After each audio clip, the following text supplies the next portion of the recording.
Corpse Night #1 has a loving father coming back from the dead to save and protect his adorable young daughter.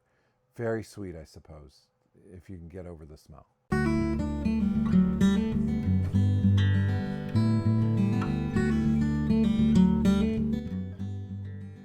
Corpse Night #1 from Image Comics came out this week.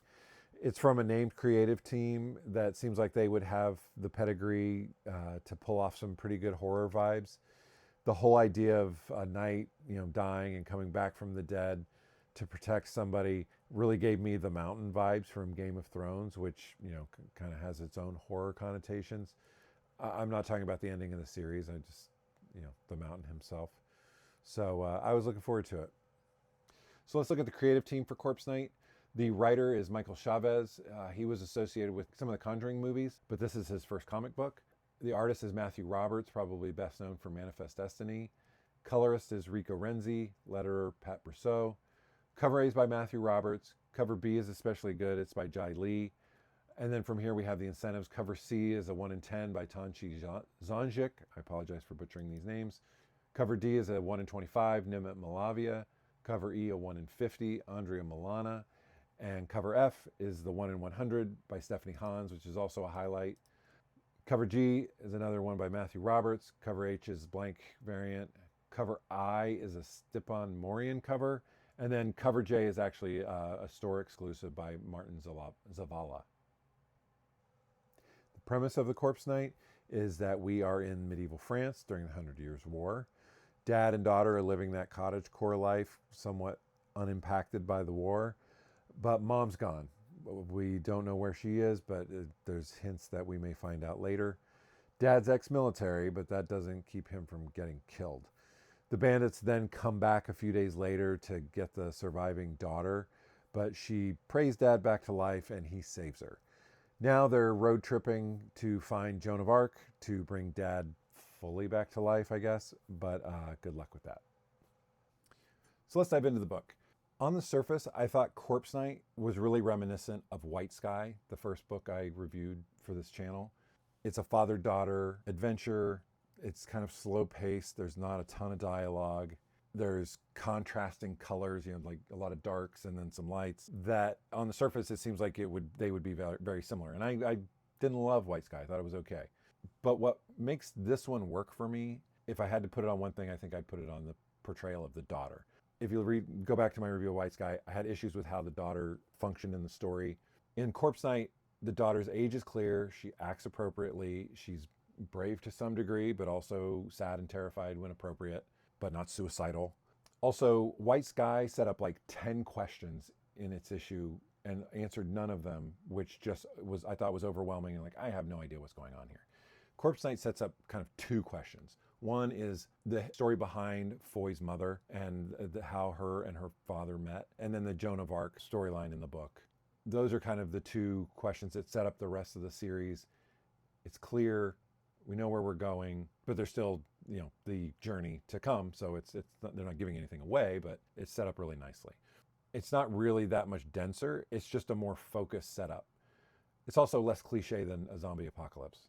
The caption choice at the beginning I thought was great. If we go here, it talks about being 1429 France. The 100 Years' War rages. Murder, sickness, and starvation are common. It is the very worst of times. Overlaid on a bucolic southern France landscape with greenery and mountains and clouds and stone farm buildings, very picturesque, which I think is intentional. It's despite what's going on in France, this father and daughter are somewhat insulated and just enjoying their lives. The other caption on this page, but I promise one day I'll tell you, is the daughter asking about her mom, and he says it's a long story for another time, but I promise I'll tell you at some point. Knowing from the solicit that this guy's going to die, and unless his corpse can talk, he's not going to tell her the story. So I'm assuming that's setting up a mystery going forward where we'll find out what the story is with the mom, and the assumption being that it's interesting.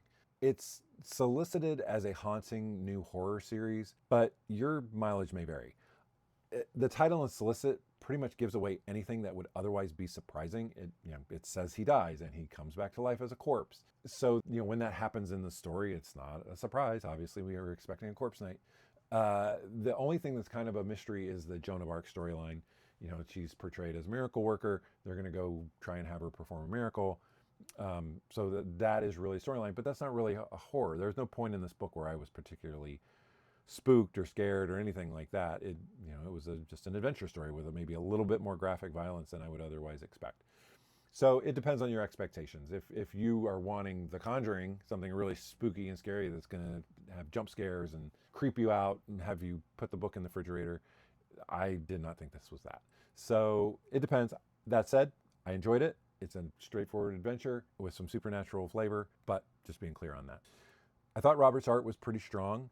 He's known for Manifest Destiny. I read the first trade for that, but I didn't continue with it. The story lost me a little bit, but I thought the book looked great and was an easy read in that regard.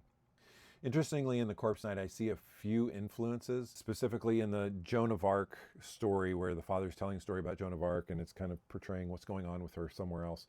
The color palette, the line work, it reminds me a little bit of, and I'm going to butcher this name, Bilquis Evely, who did Helen of Windhorn with Tom King, if you've read that. It's a very cool fantasy vibe, and it's in high contrast to the more tense horror scenes where the images and artwork really remind me more of like a Barry Windsor Smith and a Bernie Wrightson. This page here, it really reminds me of Barry Windsor Smith from the portrayal of the guy's face to the awkward body posing, the way the color and the background all work together. That really reminded me of Barry Windsor Smith. And then on the next couple pages later, you get something that looks like it's straight out of Bernie Wrightson's Frankenstein, with the corpse taking up the whole page and looming over the landscape. Really gave me that Frankenstein vibe, which I loved. I thought it was really cool. The battle scenes in general are creative and very visceral. I thought the violence was unique in how they show, dismemberment, and there's a mace involved, and someone gets stabbed with a cross, and it's not just hacking and slashing with a sword. It's somewhat unique. One very minor complaint in this scene with the group, I see like 5 guys here, but then as I track through the battle, I lose track of who they are and how many there are. It's a minor complaint. I didn't even notice it on the first read. It's only when I went back and read it a second time that I was like, wait a minute, who is this? I thought the color work in the series in the book was really good. Like the previously mentioned Joan of Arc sequence with the bright colors, the first page that references the story of the past about the Corpse Knight's wife and Foy's mom is, in that bright, hazy, sunlit look, contraposted with a dusk scene of purples and blues is really quite nice. And then the calm scenes are lively and picturesque, and colors reflect the scene well. And then again, the horror scenes are dark, and a lot of that is just done through color. There are some scenes like this one where you have some blacks and stuff where it's really the ink work that's like creating this gloomy darkness. But for the most part, it's done with color, and I think done well. So where does Corpse Night land? It's pitched as a horror book, but I don't think it really hits that way. It's more like a supernatural medieval adventure with the Game of Thrones style violence that you would expect. I feel like a lot of indie books these days are trying to do crazy Shyamalan type twists, but this is really just a cool, well-drawn adventure with some father-daughter vibes to lure in the Brads of the world. The verdict? Read it. The first issue had enough story in there for me to buy in. If you go in there expecting The Conjuring or some really scary horror book, you may be in for a letdown. And I think that the Solicit kind of does a disservice to the book in that regard. But if you know what you're in for, you should have a good time. That's today's entry. I'd love to hear what you thought in the comments. Was there enough horror in this for you, or did you feel like the Solicit led you astray? The point of this channel is to create a community to talk about comics, so I'd love to hear from you. Please like and subscribe, and until next time, see ya.